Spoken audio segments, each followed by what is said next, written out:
Good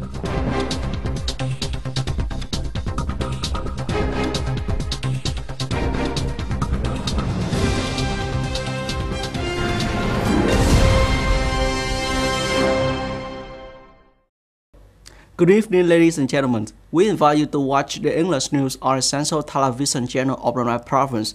In the first 7 months of the year, Vietnam's total import-export turnover reached approximately $40 billion, an increase of 70.1% over the same period. The recovery in production has opened up many opportunities for the logistics sector, but also come with challenges that businesses must identify and overcome.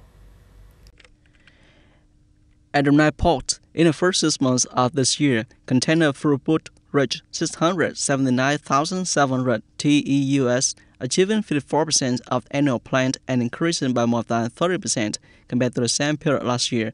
General cargo reached over 3.4 million tons, achieving 53% of annual plan and increasing by more than 10%, while the volume of goods passing through the port has increased. The growth is unstable due to global market volatility.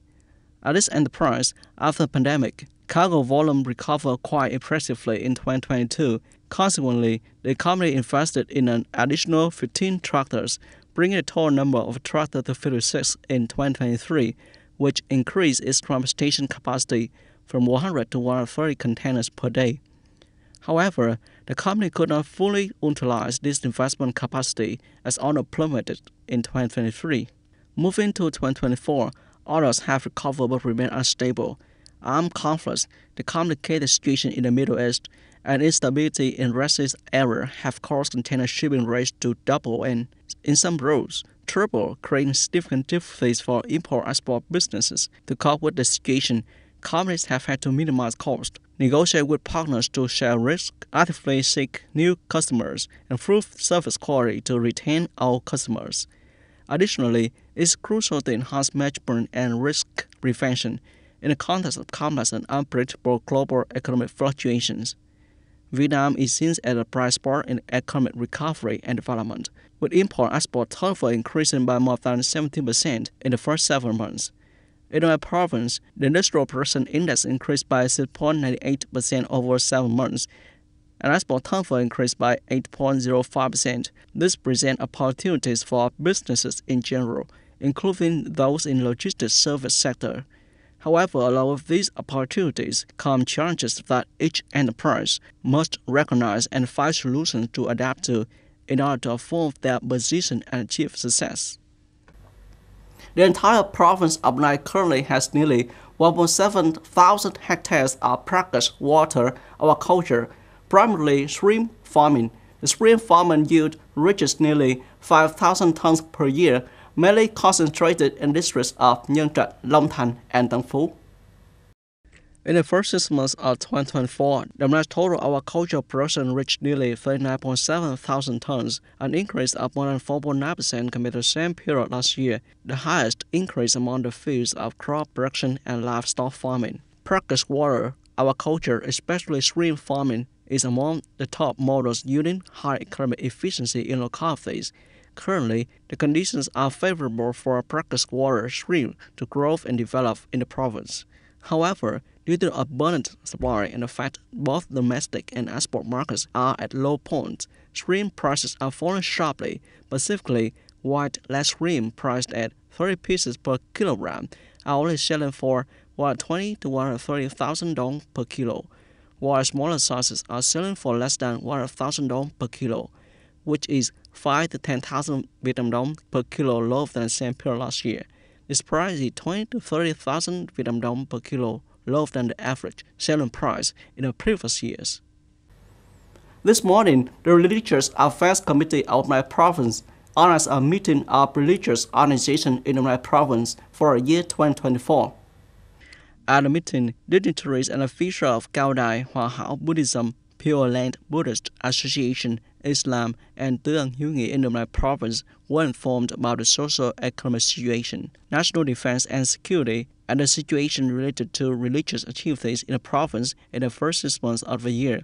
The leaders of the Provincial Religious Committee expressed their hope that dignitaries, officials and monks will continue to promote their role in propagating and mobilizing monks, officials and religious followers to comply with the policies of the party and state, actively participate in patriotic emulation movements, contributing to building the Donetsk province to be increasingly rich, civilized, and safe. Also at the meeting, religious dignitaries, officials, and monks discussed a number of issues related to the activities of religious organizations in recent times, as well as proposals and recommendations for authorities at all levels. On July 31st, the United Nations Security Council called for increased diplomatic efforts to prevent a broader conflict in the Middle East following the assassinations of a leader of Palestinian Hamas movement and commander of Lebanese Hezbollah movement. Hamas political leader Ismail Haniyeh was assassinated in Tehran, Iran on July 31st. Earlier that same day, senior Hezbollah commander Fuad Shukr had been killed in Israeli airstrike in Beirut, Lebanon. At an emergency United Nations security meeting, UK ambassador to United Nations Barbara Woodward urged all parties to exercise restraint and immediately ceasefire in Gaza, while Israel and Hamas should commit to a peace process leading to a two-state solution. She stated the path to peace must be through negotiation. Lasting peace will not be secured through bombs and bullets. Shino Michiko, Deputy Permanent Representative of Japan to the United Nations, called for international efforts to prevent a full-scale war. Meanwhile, China's United Nations Ambassador Fu Chung stated that the failure to achieve a ceasefire in Gaza is the cause of rising tensions. Russian Foreign Ministry spokesman Andrei Nasasy stated on July 31st that Moscow clearly said that neither Ukraine nor the West has political will for peace regarding conflict in Ukraine. Responding to press about the possibility of Moscow conducting peace talks with Kyiv, Nastasyn said, regarding Ukraine's willingness to negotiate, we see that neither Kyiv nor the West had any political will for peace. They continue to think about war. They are panicking because they are afraid of Ukraine's defeat. Nastasyn's statement came after Mikhail Bolodyak, advisor of Office President of Ukraine, announced that Kyiv was ready to negotiate with Moscow. Previously, Russian Foreign Minister Sergei Lavrov said he did not listen to what Ukrainian President Volodymyr Zelensky and Ukrainian Foreign Minister Dmitry Kuleba said about the prospect of peace talks between Russia and Ukraine, as both often make contradictory statements.